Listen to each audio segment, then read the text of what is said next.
And as a player yourself, I just wanted to ask, how does it affect, like, other players on the field and the locker room when you have a coach that has that mentality that nothing is giving, everything is earned? Like, like you're not just going to get that position because you're back now. Like this other guy look just as good, and it's his job for you to take. Well, every player will run it all day long. They'd rather have a coach say he's going to play a guy that actually deserves to be playing, that earned the spot. The only reason I signed in Philadelphia when I left with the Jets is the meeting that John Gruden and Ray Rhodes, and they lived up to it. Straight from the jump. So every player on the team, had full respect for Ray Rhodes. We're not giving anything to anybody. If we're gonna have a good team, everybody's gonna earn their spot. And it's funny because the Mims situation actually played out sort of with me in Philadelphia. There was a draft choice they had, Chris T. Jones, who they wanted to play. He had all the tools. Chris could get it through his head to remember anything. So he was stuck in the mud, regardless of how much they wanted him to play. So he didn't play that much his rookie year. It took him to the following year to actually catch up to speed with the playbook and get on the field and then start doing what they wanted him to do. Play for a few years, and Chris T was actually pretty good.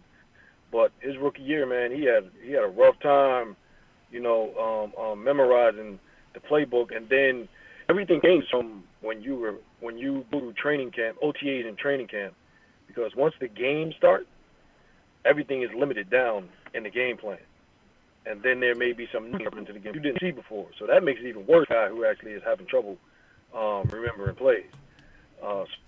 So it's always funny to me when. For this whole week with this thing with the message, and I'm just lived right through it. And I was put ahead of Chris T and put in the starting lineup, because he couldn't remember anything. He just had such time remembering plays. We talked about the transition period between the NCAA and coming to the NFL. Do you think it's possible that Denzel Mims kind of got a little bit jaded being drafted in a COVID situation, not really having the benefit of a full training camp, a full OTA, a full mini camp, practices and pads, etc., to really be able to cut his teeth on the playbook, on live bullets, given the fact that the New York Jets offense was just so abysmal last year? I saw it firsthand when I was out at training camp a couple of days. Definitely behind, man. So I made back then, when all the beat writers were saying he was going to be cut. I knew he wasn't going to be cut. He does have the talent to be out on the field. He started out behind. This off season, the sickness that he had, I believe it said he lost 20 pounds. That's a lot of weight to lose. Right. Try to get back before training camp and then go through training camp without losing it again. Sure, he didn't have COVID. They get a lot more rest during training camp now than back then.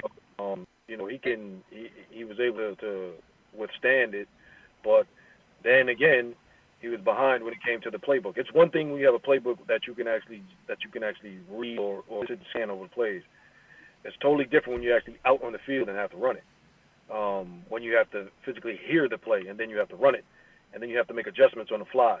There's things that you have to adjust to on the fly as the play is actually even being called. You know what I mean? So if you actually can only go out on the field and have one play stuck in your head, and then the quarterback has the audible, and you don't know what the audible is, and the team is stuck. That's going to hurt him.